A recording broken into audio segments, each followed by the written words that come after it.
আসসালামু আলাইকুম রহমতুল্লাহি অবরাকাতুহু ওয়া মাগফিরাহ।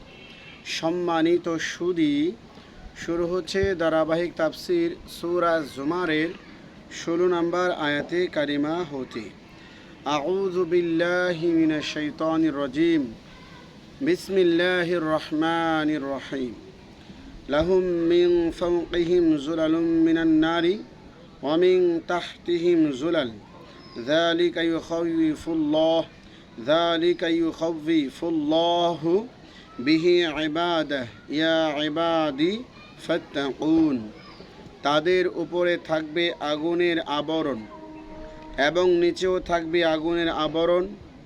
ইহা দ্বারা আল্লাহ তাআলা তার বান্দাদেরকে সতর্ক করেন, হে আমার বান্দাগণ, আমাকে ভয় করো। ইয়া ইবাদি ফাত্তাকুন।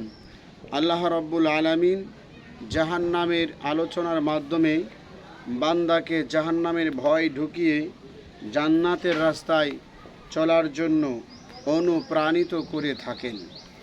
এরপরে আল্লাহ তাআলা বলেন, ওয়াল্লাযীনা ইজতানাবুত তাগুতা আন ইয়া'বুদুহা ওয়া আনাবু ইলাল্লাহি লাহুমুল বুশরা ফাবাশশির ইবাদ। যারা তাগুতের ইবাদত হতে দূরে থাকে এবং আল্লাহ অভিমুখী হয়, তাদের জন্য সুসংবাদ। হে আমার বান্দাগণ, সুসংবাদ গ্রহণ করো। এরপরে আল্লাহ তাআলা এমনই গুরুত্বপূর্ণ একটি আয়াতে কারিমা উল্লেখ করেছেন, যে আয়াতে কারিমা আমরা যদি ভালোভাবে অনুধাবন করি, জীবনে আর কিছুই লাগবে না। বিসমিল্লাহির রহমানির রহিম। আল্লাযীনা ইয়াসতামিউনাল কাওলা ফায়াত্তাবিউনা আহসানা উলাইকাল্লাযীনা হাদাহুমুল্লাহু ওয়া উলাইকা হুম উলুল আলবাব। সূরা জুমারের 18 নম্বর আয়াতে বলেন, যারা কান লাগিয়ে কথাগুলো সর্বোচ্চ মনোযোগ দিয়ে শুনে এবং ভালো কথাগুলি গ্রহণ করে, তাদেরকে আল্লাহ তাআলা হেদায়েত দান করে থাকেন এবং তারাই হচ্ছে জ্ঞানী। যারা সমস্ত কথাগুলো চিন্তা ভাবনা করে শুনে এবং শোনার পর যেগুলো উত্তম মনে হয় ওগুলো আমল করে, তারাই হচ্ছে হেদায়েত প্রাপ্ত এবং আল্লাহ তাআলার কাছে তারা হচ্ছে জ্ঞানী ব্যক্তিত্ব। আল্লাহ রাব্বুল আলামিন বলেন, আফা মান হাক্কা আলাইহি কালিমাতুল আযাব আফা আনতা তুনকিযু মান ফিন নার। যার উপরে আল্লাহর পক্ষ থেকে শাস্তির আদেশ নির্ধারিত হয়ে আছে, ওই ব্যক্তিকে আপনি কি মুক্তি দিতে পারবেন যে জাহান্নামে আছে?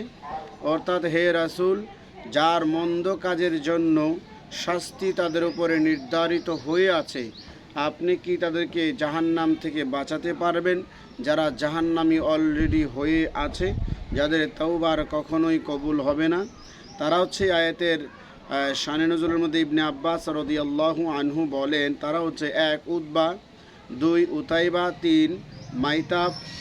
উতবা উতাইবা রাসূল সাল্লাল্লাহু আলাইহি সাল্লামের 2 কন্যা রুকাইয়া এবং উম্মে কুলসুমকে বিয়ে করেছিল। তারা উভয় আবু লাহাবের আদেশে রাসূলুল্লাহ সাল্লাল্লাহু আলাইহি সাল্লামের কন্যাদেরকে তালাক দেয়। পরে পর্যায়ক্রমে উসমান গনি রাদিয়াল্লাহু আনহু এর সাথে তাদের বিয়ে হয়। উতাইবা রাসূলুল্লাহ সাল্লাল্লাহু আলাইহি সাল্লামের মুখের দিকে থুতু নিক্ষেপ করেছিল।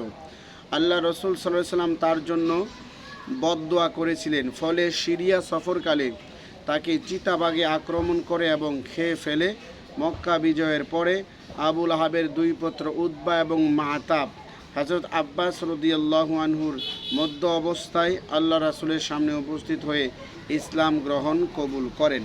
আবু লাহাবের এক কন্যা দাররা মক্কা বিজয়ের পূর্বে মদিনায় হিজরত করে ইসলাম গ্রহণ করেছিলেন। লাকিনিল্লাযীনা তাকাউ রাব্বাহুম লাহুম গুরাফুম মিন ফাওকিহা গুরাফুম মাবনিয়্যাহ তাজরি মিন তাহতিহাল আনহার ওয়াদাল্লাহ লা ইউখলিফুল্লাহুল মিআদ। তবে যারা তাদেরকে ভয় করে, তাদের রবকে ভয় করে, তাদের জন্য রয়েছে জান্নাতি অট্টালিকা, যার উপরে আছে আরও অট্টালিকা, যা উজ্জ্বল, যার পাদদেশের থেকে নহর প্রবাহিত হয়। আল্লাহর ওয়াদা সত্য। আল্লাহ তাআলা ওয়াদা খেলাপ করেন না, ওয়াদা ভঙ্গ করেন না। আবু সাইদ খুদরি রাদিয়াল্লাহু আনহু বলেন, রাসূলুল্লাহ সাল্লাল্লাহু আলাইহি সাল্লাম হতে বর্ণনা করেন, জান্নাতবাসীরা প্রাসাদবাসীদের দিকে তাকাবে, তখন তাদেরকে তারা তাদের উপরে উজ্জ্বল নক্ষত্রের মতো দেখতে পাবে। এটা জান্নাতের স্তরের ব্যবধান। সাহাবীরা বললেন, ইয়া রাসূলুল্লাহ, ওই স্তরগুলি কে? নবীদের? নবী ছাড়া কেউ ওগুলি লাভ করতে পারবে না? তিনি বলেন, হ্যাঁ, ওগুলো নবীদের বরাদ্দ, নবীদের জন্য বরাদ্দ জান্নাতে। নবীদের মতো এত উচ্চ আসনের জান্নাতে আর কেউ লাভ করতে পারবে না। সাধারণ জান্নাতীরা উপরে দেখবে তারকার মতো, এত উপরে। ওই অট্টালিকাগুলো নবীদের জন্য বরাদ্দ রয়েছে। আলাম তারো আন্নাল্লাহ আনজালা মিনাস সামাই মাআন ফাসালাকাহু ইয়ানাবিআ ফিল আরদি সুম্মা ইউখরিজু বিহি জারআম মুখতালিফান আলওয়ানুহু সুম্মা ইয়াহিজু ফাতারাহু মুসফাররান সুম্মা ইয়াজআলুহু হুতামা ইন্না ফি যালিকা লাযিকরা লিউলিল আলবাব। আপনি কি দেখেন না, নিশ্চয় আল্লাহ তাআলা আকাশ থেকে বৃষ্টি বর্ষণ করেন, অতঃপর উহা মাটিতে ঝর্ণারূপে প্রবাহিত হয়, অতঃপর উহার সাহায্যে ফসল উৎপন্ন করেন, যার রং হয় নানাবিধ, অতঃপর উহা শুকিয়ে যায়, অতঃপর আপনি উহা দেখতে পাবেন হলুদ রঙের, অতঃপর তিনি উহা খড়কুটায় পরিণত করেন। নিশ্চয় এর মধ্যে উপদেশ রয়েছে জ্ঞানী বান্দাদের জন্য। যারা জ্ঞানী এই বিষয়গুলি যদি উপলব্ধি করে, তারা উপদেশ পাবে, আল্লাহ তাআলাকে খুঁজে পাওয়ার রাস্তা খুঁজে পাবে। এরপরে আল্লাহ তাআলা বলেন, আফামান শারাহাল্লাহু সাদরাহু লিল ইসলাম ফাহুয়া আলা নূরিম মির রাব্বি ফাওয়াইলুল লিল কাসিয়াতি কুলুবুহুম মিন যিকরিল্লাহ উলাইকা ফি দালালিম মুবিন।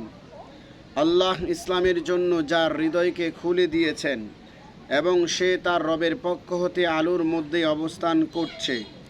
আল্লাহর উপদেশ হতে কঠোর হৃদয় বিশিষ্টদের জন্য ধ্বংস, তার স্পষ্ট ভুল পথে রয়েছে।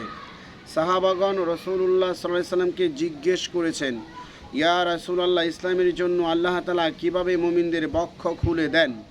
তিনি সাল্লাল্লাহু আলাইহি সাল্লাম বললেন, আল্লাহর নূর যখন কলবে ঢুকে তখন হৃদয় খুলে যায়, প্রশস্ত হয়ে যায়। তারা আবার জিজ্ঞেস করলেন, ইয়া রাসূলুল্লাহ, তার চিহ্ন কি? তিনি সাল্লাল্লাহু আলাইহি সাল্লাম বললেন, স্থায়ী ঠিকানার দিকে অগ্রসর হওয়া, অস্থায়ী ঠিকানা হতে দূরে সরে পড়া, মৃত্যু আসার পূর্বে মৃত্যুর জন্য প্রস্তুত হওয়া। সুবহানাল্লাহি বিহামদিহি। এরপরে আল্লাহ তাআলা বলেন, আল্লাহু নাজ্জালা আহসানাল হাদিসি কিতাবাম মুতাশাবিহাম মাসানিয়া তাকশাইরু মিনহু জুলুদুল্লাযিনা ইয়াখশাউনা রাব্বাহুম সুম্মা তালিনু জুলুদুহুম ওয়া কুলুবুহুম ইলা যিকরিল্লাহ যালিকা হুদাল্লাহি ইয়াহদি বিহি মান ইয়াশা ওয়া মান ইউদ্লিলিল্লাহু ফামা লাহু মিন হাদ। আল্লাহ তাআলা উত্তম বাণী, উত্তম হাদিস, উত্তম বাণী সহকারে কিতাব নাজিল করেছেন, যার আয়াতগুলো একটার সাথে অপরটা মিল রয়েছে, সাদৃশ্যপূর্ণ, যা বারবার পাঠ করা হয়। আয়াতগুলো ঘুরিয়ে ফিরিয়ে বারবার বলা হয়। যারা তাদের রবকে ভয় করে, উহাতে তাদের চামড়া শিউরে ওঠে। যখন কোরআনের আয়াতগুলো পাঠ করা হয়, যারা আল্লাহ তাআলাকে ভয় করে, চামড়ার মধ্যে কম্পন সৃষ্টি হয়ে যায়, অতঃপর চামড়া নরম হয়ে যায় এবং তাদের অন্তরগুলো আল্লাহর জিকিরে স্মরণে মগ্ন হয়। এবং ইহাই হচ্ছে আল্লাহর পথ ও নির্দেশ। তিনি যাকে ইচ্ছা উহা দ্বারা হেদায়েত দান করেন তথা কোরআন দ্বারা। যাকে আল্লাহ তাআলা বিপদগামী করেন, তার কোনো পথ প্রদর্শক নেই।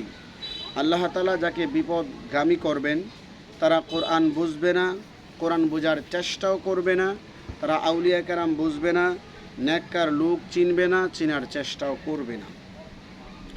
আফামান ইয়াত্তাকি বিওয়াজহিহি সাওয়াসুআল আযাবি ইয়াওমাল কিয়ামাহ ওয়া কিলা লিয-যালিমিনা যুকু মা কুনতুম তাকসিবুন। যে ব্যক্তি তার মুখমণ্ডল দ্বারা কিয়ামতের দিন কঠিন শাস্তি ঠেকাতে চেষ্টা করবে, সে কি মুমিনের মতো? এবং জালিমদের বলা হবে, যা উপার্জন করেছিলে তারই শাস্তি ভোগ করো। যে ব্যক্তি আল্লাহ রাব্বুল আলামিন বলছেন, মুখমণ্ডল নিচের দিক দিয়ে পা উপরে তুলে পুলসিরাত পার হওয়ার চেষ্টা করবে এবং বিপদ ঠেকাতে চেষ্টা করবে, সে কি তার সমান? যে মুমিন যে পা নিচে দিয়ে মাথা উপরে দিয়ে সম্মানের সাথে প্রশস্ত রাস্তা দিয়ে জান্নাতের দিকে চলে যাবে, সে কি তার সমান? আল্লাহ বলেন, কখনোই না, তার সমান নয়। আর জালিমদেরকে বলা হবে, তোমরা তোমাদের পাপের শাস্তি ভোগ করো যেভাবে তোমরা দুনিয়ায় পাপ করেছিলে। কাযযাবাল্লাযীনা মিন ক্বাবলিহিম ফাআতাহুমুল আযাবু মিন হাইসু লা ইয়াশউরুন।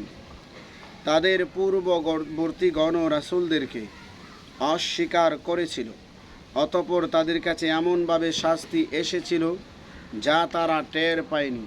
তাদের অজান্তেই তাদের পাপের শাস্তি চলে এসেছিল। ফাআযাকাহুমুল্লাহুল খিজিয়া ফিল হায়াতিদ দুনিয়া ওয়াল আযাবুল আখিরাতি আকবার লাউ কানু ইয়ালামুন। তাদেরকে আল্লাহ তাআলা দুনিয়ার জীবনে অপমানের স্বাদ গ্রহণ করালেন এবং পরকালের শাস্তি তো সবচেয়ে বড়, যদি তারা জানত। যারা অতিরিক্ত জুলুম করে, শিরক করে, দুনিয়াতেও তাদের একটা সামথিং শাস্তি রয়েছে, কিন্তু পরকালের শাস্তি হচ্ছে ওয়াল আযাবুল আকবার, একেবারে সবচেয়ে বড় শাস্তি। লাউ কানু ইয়ালামুন, যদি তারা অনুধাবন করত।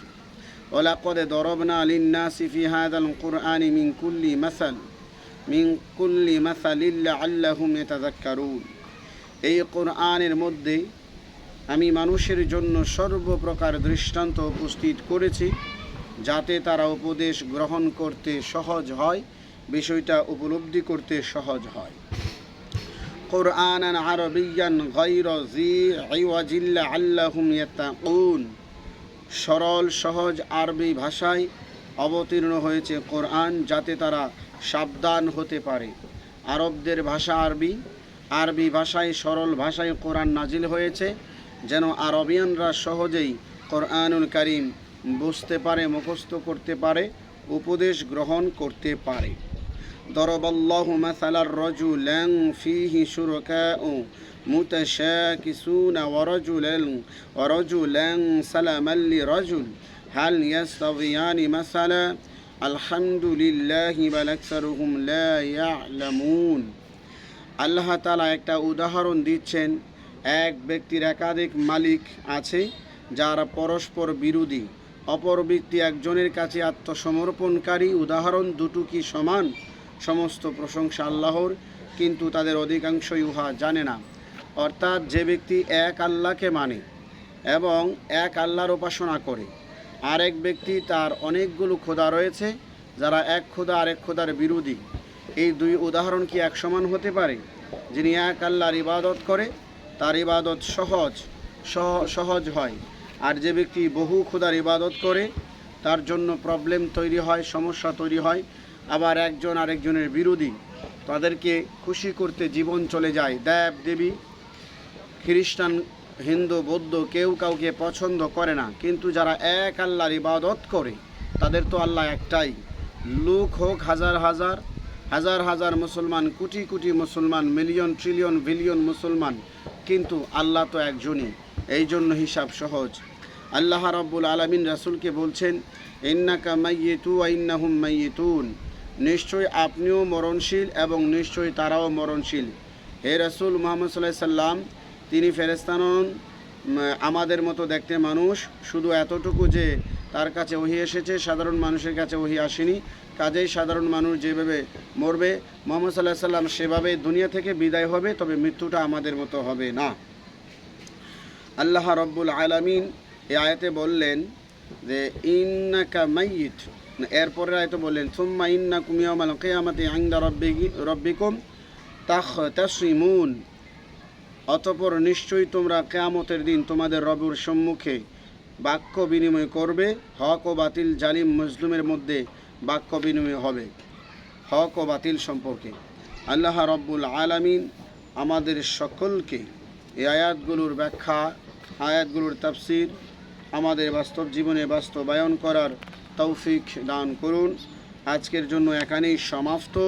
পরবর্তীতে আলোচনা করা হবে সূরা জুমারের 32 নম্বর আয়াতে কারিমা থেকে। আসসালামু আলাইকুম ওয়া রাহমাতুল্লাহ।